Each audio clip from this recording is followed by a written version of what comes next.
My misery is compounded by the day, my people, as Arsenal lose 4-1 at the Etihad. Another bad loss to City. We were never in it from minute 1 to the last minute. Honestly, City dominated. Let's get into it.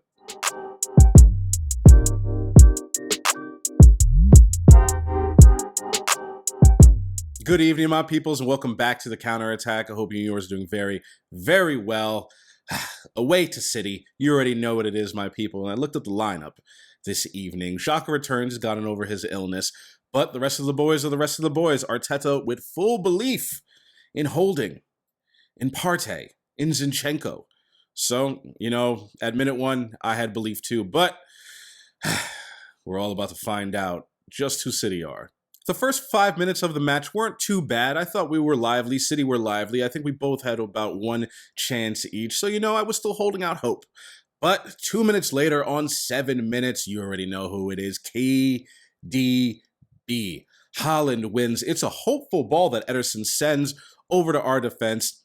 Haaland outmuscles Rob Holding, unfortunately. He feeds it off to De Bruyne, and De Bruyne just runs through our entire midfield, slaps the ball past Ramsdale, 1-0 City. And I think at this moment, 7 minutes into the match, all of my fellow Gooners, we knew what was going to happen. We looked so uncomfortable building up from the back. Partey, Gabriel Jesus, Zinchenko, Odegaard, all of the boys that usually are much further up the pitch trying to create and build had to drop so further back because of the limitations of Rob Holding. We all know who it is. And you know what? There is an inquest going on right now online between the Gunners fans. We're getting absolutely shredded on Twitter by Rivals fans because of the limitations of Rob Holding, but we all knew what he offers and what he doesn't offer. But we'll get into all that a bit later. Build-up was suffering. Those 4 players were dropping deep when they need to be further up the pitch. We looked so passive. Partey and Holding, just in that sort of like middle right half space, were getting shredded. Woo! You could just see it early on. Not good. After they scored their early first goal, I was just praying that we would get to halftime only down 1, or maybe we could even equalize. But as the half was going on, you could just see City were dominating. I have never seen them play. I think that's the best that City have played all year long. Even with their huge aggregate victory over Red Bull, I think Leipzig, that didn't matter. They were on a different level today. They were, if they weren't playing Arsenal, I would really give them their flowers because they were excellent. Excellent. So I was hoping and praying that we could get to halftime only down 1-0. But in added time at the end of the first half, there's a foul, another set piece, and Kevin De Bruyne, he puts in an absolutely delicious ball. Oh my goodness. And John Stones heads it in. Now, on the replay, he looked mighty offside. I don't understand how VAR drew the lines after the VAR review. 2-0 to City. That was the backbreaking one. This was the backbreaking one. The 2-1 right before we go into halftime. At that moment, I knew we had no chance in this game. Even after City dominated that first half. Really, really bad way to end the half. So the first half ends 2-0, and right at the halftime whistle, I know I saw Diaz do a little kick out on Ben White. He goes down, and the referee cards Diaz. He only gives him a yellow card. I don't know how that isn't brought back for a VAR review for violent conduct. He absolutely kicks out at him. It is ridiculous, some of the calls that have gone against us. But again, that's not it. That is not why we lost today at all. Why we lost today is, oh my goodness, we weren't really sitting deep, and we weren't really pressing, and that sort of timidity left huge gaps for Haaland and Kevin De Bruyne to attack today, for Bernardo Silva to weave his little magic in, and oh my goodness. I was dreading that second half. I was praying, I was hoping, I was beseeching the good Lord for respite, for some type of fight back. But 8 minutes into the second half, I got exactly the opposite. 3-0 to City, oh my goodness. Oh boy, it's getting really bad now.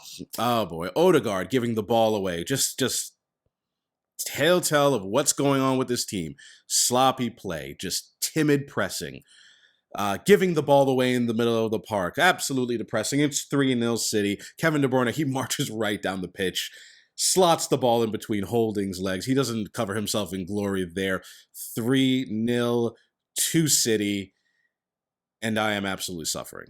After another shameful no call on an obvious handball by Haaland, he definitely, he puts his arms behind his back, but if you lean into the pathway of the ball, it's absolutely a handball. I have no idea how VAR didn't bring that up, but after that ridiculous no call, Arteta sends on Trossard and Jorginho to try to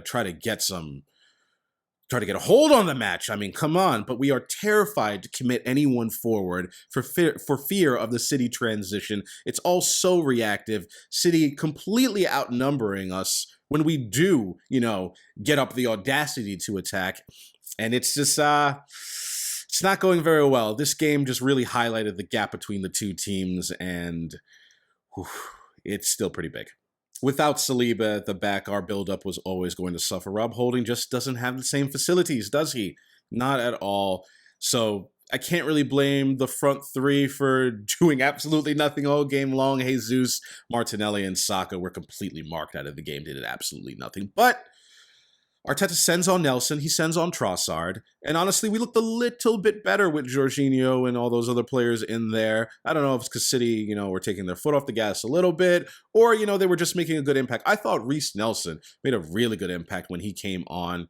Honestly, at the beginning of the season and through the middle of it, I thought to myself, okay, he's probably going to go in the summer. Now, I'm thinking he's a pretty good option off the bench, and it's him and his hard work and tenacity that earns us our first goal. He earns a corner and it comes recycled. Trossard gets it to Holding, honestly, out of nowhere with an excellent finish. I mean, positionally, he was not very good today. Outmuscled in several key moments by Haaland, and I think even Kevin De Bruyne. But he finished really well for the goal. Really good finish by him. So, I don't know. Strange old game. It's usually at this point I would say the match sort of petered out. But of course, there was one last humiliation for me for the evening. Haaland, he gets his record-breaking goal against us. Oh my God, I just know that's why Pep left him on, so he could get his 33rd goal of the season. An absolutely otherworldly performance so far for him in the Premier League. If City go on to win the title, and even if they don't win the Champions League, I think this guy probably has to get the Ballon d'Or. Ridiculous output for him. 4-1 loss. It's a bad one. City are now 2 points behind us with 2 games in hand. Oh, it's not looking good. Not at all. City's tactics and general play today were absolutely terrific. Again, that is the best I've seen them play all year long. And honestly, right now, City have the easier run-in and the momentum. I think the title is probably gone. Obviously, mathematically, we're still in it. But realistically, I think the Goose has finally been cooked, my people. And it pains me greatly to say that. They have the easier run-in. And honestly, I think we have to just reset now. Head back to London. Get ready for the Chelsea game. I think it's on Friday or Tuesday next week. I'm not really sure. We have to reset for that game. And honestly, finish the year well. We're probably going to get second place. We're definitely in the Champions League for next year, which obviously was the goal for this season. But I really want to see the boys finish the year off well, like rattle off a good winning streak. Hopefully City will slip up. I really don't see them, but you never know. It's a crazy, crazy world out there. It's a wild world. Anything could happen.